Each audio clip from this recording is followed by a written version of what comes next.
All right, we're here this year, Tucson International Academy, and we're doing the 4th year of the Facing Dragons quest. And every year we pick a new theme. We've done purpose, we've done success, we've done leadership, and this year is the My Story quest. So getting to know, for each of them, what's my story? And story is another word for beliefs, and also the identities that we've taken on about who we are and who we're not. Remember, I am is an identity. An identity is a story. A story can change with a new decision.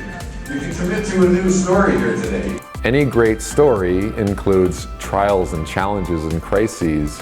That's what oftentimes helps us grow to the next level. If you're waiting for the future, you'll never be there. The only thing we have is now.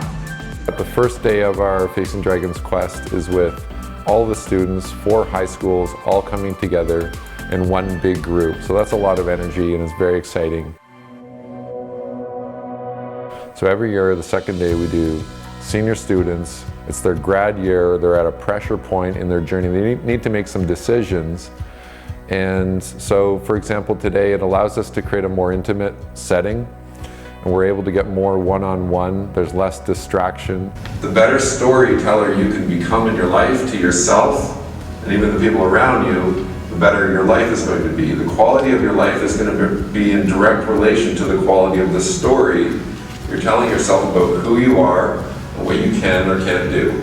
Our commitment from TIA is that we are going to have every single student who graduates from TIA attending and be accepted to college as well.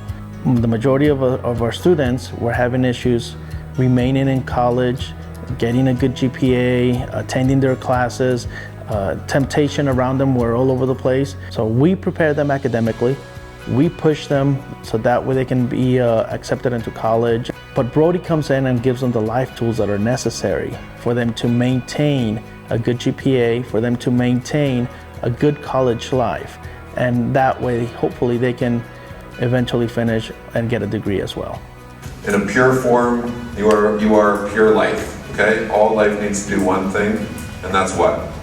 It needs to grow. For the past 4 years, Brody has come out to help us with motivating us and helping us pursue our dreams and become the best that we can be. Facing Dragons is a way to get through our fears, and one of my dragons is graduating and going to college.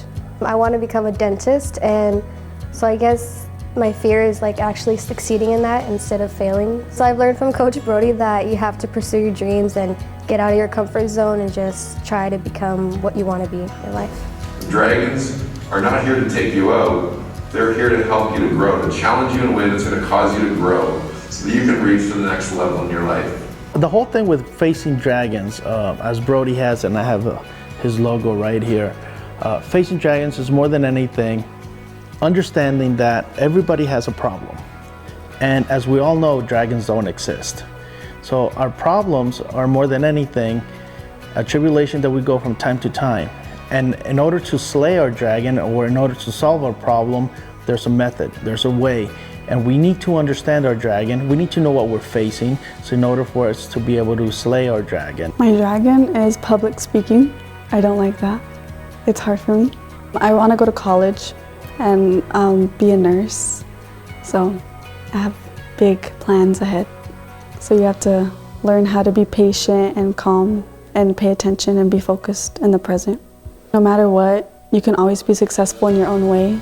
Our student population is about 90 to 95% Hispanic. A lot of them are first-time college students, so they don't really have a clue how college will be, and they're concerned about money, the ability to pay for college, what will I actually do when I'm there. So being able to go through a little bit of the mindfulness training, allowing them to learn how to breathe so that they can actually think about their choices and make the best ones, I think is really helpful. The dragons that I'm facing is fear and to try to impress people. The things that I've been learning to help overcome these dragons is just to maintain my breathing and to know that I don't have to impress people, I have to just impress myself. By just focusing on ourselves and try not to focus on so many other people, but you have to start loving yourself before you can love someone else. Our cultures have become so soft and sort of caretaking, these young kids coming up, Whereas if you went back a few thousand years, we all lived in tribes and we had what was called a rite of passage. A lot of the kids here face this challenge. Like, a lot of them here are the first kids in their family to ever graduate high school, let alone go on to college and complete college. That's their dragon, really is. So we need to find ways to be able to create rites of passages and challenges that bring us close to death, mortality, our biggest fears. And so down here, last year we did our first ice bath challenge. And we set this big dunk tank, we put 50 bags of ice in it. All the kids were like, there's no way I'm going in there. And it isn't just about going in. This year we went out and the kids could see their breath. It's so cold. And we're down here in the desert in Arizona where it's usually hot. So all these kids came out in their t-shirts and they're all shivering already. And they're all just, their eyes are wide and they're like, no, I'm not gonna do this. But then, one by one, they started going in because we trained them about what fear actually is. Fear is fuel for your purpose.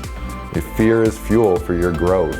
Everything you've been praying for, the world is gonna show up to help you get it, but it's not gonna be in the most convenient package that you hoped it would be. It's not gonna be easy. It's gonna show up as some kind of challenge or fear. So we're literally creating an experience where they confront the biggest fears, the biggest discomforts, and then they willingly, within themselves, say, yes, I'm gonna do this because I know that I wanna grow and I know that I'm facing these challenges. It's no longer about other people taking us out of our comfort zone and putting us through a rite of passage. Now it's in our own hands for us to create this for ourselves. It's a mentality breakthrough more than anything. It's having the students understand that sometimes they need to come out of their comfort zone. Sometimes they need to step outside of the box, think outside the box, push themselves a little further. Are you ready? Yes. Are you ready? Yes. Are you ready? Yes. Are you ready? Yes. We had a game today where it was very powerful. So we were able to merge both competition and collaboration into one game. But they weren't competing against each other anymore. Now they're competing against the time. And the first time we did this challenge, they were able to do the challenge in about nearly 9 seconds. I guided them through this process. I connected them not only to their own center of themselves, but to each other and to the world around them. And we were able to go to 2.98 seconds. 2.98. So not only do we hit their goal, because we're going to be working on goals this afternoon, and oftentimes what happens with our true goals is they seem impossible. So we not only hit their goal, but we crushed their goal, right? Now they authentically have an experience of doing the impossible in a game setting. We're working together. So the ideal outcome here with the Facing Dragons quest, number one, I believe this is in life as well, that life is actually a game that we signed up for. And the number one, just like a video game, number one challenge is to remember who we really are. Second is to identify our purpose. Why are we really here? And then third is to actually take that and live it, put it into action. And what's the story they're telling themselves about college, for example, or getting into a relationship, or their health, or their grades, or whether they what job they want to get, whether they want to start their own business, or around things like drugs and addiction, or suicidal thoughts, or depression. These are all stories. They're all patterns. They're all identities. So one of the exercises we do, and this will, around the success, is identify the old story. What's been the story up until now? You've been telling yourself and believing from what other people have been telling you. What's the old story? Second part, and this is what they walk away with, is their new story. Who they really are, why they're really here, what they're committed to. They're already taking action on some uncomfortable things within this quest. So we've conditioned that. We're getting them connected to each other in that way versus feeling alone, feeling like nobody gets them. Now we have true accountability. They're coaching each other and they're making commitments, they're following through on them. So success is really having a new story about who they are, why they're here, and that they're putting that into action.